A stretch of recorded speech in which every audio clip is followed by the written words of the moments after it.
अस्सलाम वालेकुम, मैं हूँ दिबा मिर्ज़ा। पिछली वीडियो में मेरा साउंड ख़त्म हो गया था इसलिए दोबारा बना रही हूँ। तो मैं बात कर रही थी बिज़नेस वीज़े के हवाले से, ऐसे लोग जो अभी बिज़नेस वीज़े पे आ रहे हैं या फिर वो लोग जो पहले से आ चुके थे। अब बात हो रही है कि बिज़नेस वीज़े रिन्यू हो रहे हैं कि नहीं। तो मैंने जैसे बोला था कि मुझे कोई 2 हफ़्ते पहले एक बंदा था जिसने बताया था जिसको नागोया की इमिग्रेशन लगती है और वो कह रहा था कि हमारे शहर से बहुत सारे लोगों ने वीज़ा रिन्यू करवाया तो उनको इमिग्रेशन ने बोल दिया कि आप अपनी पासबुक अपडेट करके लेके आएँ 3000 मान से, यानी कि न्यू रूल के मुताबिक अपने आप को एडजस्ट करें। तो मैंने कहा कि देखिए मैं तो उन लोगों को नहीं जानती, ना मुझे पता उनका बिज़नेस बैकग्राउंड क्या है, तो मैं अपनी राय नहीं दे सकती। लेकिन वो कह रहा था ऐसा ही है, आपको नहीं पता। मैंने कहा ठीक है। अब मैं आपको ये बात एक मिसाल के तौर पे समझाती हूँ। जैसे कि 3 लोगों ने एक ही इमिग्रेशन में वीज़ा अप्लाई किया, बिज़नेस वीज़ा रिन्यू करने के लिए। तो एक को इमिग्रेशन ने वीज़ा दे दिया, एक को रिफ्यूज़ कर दिया और एक से कह दिया कि आप अपने 3000 मान की पासबुक अपडेट करके लेके आएँ, न्यू रूल के मुताबिक एडजस्ट करें। अब इमिग्रेशन ने कहा लेकिन तीनों का फैसला मुख्तलिफ है, तो ज़रूर उन तीनों के डॉक्यूमेंट्स में कोई ऐसा मसला होगा जिसकी वजह से एक को इमिग्रेशन ने रिफ्यूज़ कर दिया, दूसरे को उन्होंने रिन्यू करके दे दिया यानी उससे मुतमईन हो गए थे और तीसरा था उसके लिए कन्फ्यूज़न थी और उसको उन्होंने वीज़ा रिन्यू करके नहीं दिया बल्कि न्यू रूल के मुताबिक उनको अपडेट करने का बोला 3000 मान अपडेट करके लेके आएँ।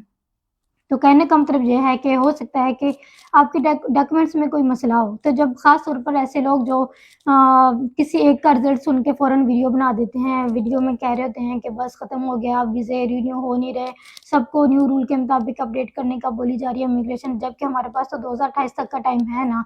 तो मैं तो रिन्यू करवा रही थी, मुझे तो ऐसा मसला पेश नहीं आया, तो ज़रूर इसके पीछे यही चीज़ें होती हैं कि अगर एक बंदा मैं इसको एक और मिसाल से समझाती हूँ। 4 मंथ के वीज़े वाले जब एक्सटेंशन करवाते हैं तो मोस्टली मैं किसी को फ़ोर्स नहीं किया करती कि वो मेरे थ्रू ही करवाए, उनकी अपनी मर्ज़ी होती है। इसी तरीके से एक बंदा था उसने खुद से करवाया और लेकिन मैं चूँकि उसके साथ अपडेट लेती रहती हूँ, मुझे कंसर्न होता है कि इनके साथ तो अगर कोई गाइडेंस की इनको ज़रूरत है, मैं बताती रहूँ। मैं अपनी फुल कोशिश कर रही होती हूँ कि किसी का वीज़ा ख़राब ना हो। तो अब उसके साथ क्या हुआ उसने वीज़ा अपना एक्सटेंशन के लिए जमा करवाया, मैं साथ-साथ पूछ रही थी हर चीज़ आपने सबमिट की है कि नहीं? वो कह रहा था हर चीज़ दी है।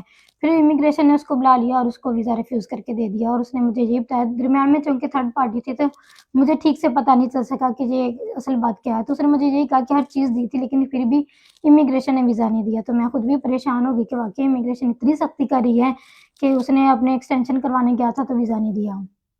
अब ये अलग बात है कि मुझे किसी और बंदे से पता चल गया कि जब वो गया था इमिग्रेशन तो इमिग्रेशन वालों ने उसको अंदर लेके गए थे, कमरे में बिठाया और उससे बोला कि जी आपने फेक डॉक्यूमेंट दिए हुए हैं। अब देखें फेक डॉक्यूमेंट दिया और उसका वीज़ा रिफ्यूज़ हुआ लेकिन मेरे तक झूठ पहुँचा। तो इसका क्या मतलब निकला कि लोग जो कुछ छुपा रहे होते हैं, कोई भी अपनी नेगेटिव चीज़ आगे शेयर नहीं करता, बस ये कह रहे होते हैं कि हम बिल्कुल सही हैं, 100% हम में की कोई कमी नहीं है, हम में कोई खराबी नहीं है, ये जो किया है इमिग्रेशन ने किया, जबकि खुद झूठ बोल रहे होते हैं। तो अब एक इस बंदे ने अगर झूठ बोल दिया कि मैंने हर चीज़ इमिग्रेशन ने दी थी, जो बंदा उससे सुनेगा वो तो फ़ौरन वीडियो बना देंगे ना कि देखिए जी वीडियो इस बंदे ने वीज़ा एक्सटेंशन के लिए डाला था, इमिग्रेशन ने नहीं दिया, हर चीज़ इसने दी थी। तो कसूर किसका हुआ? झूठ बोलने वाले का, बात छुपाने वाले का।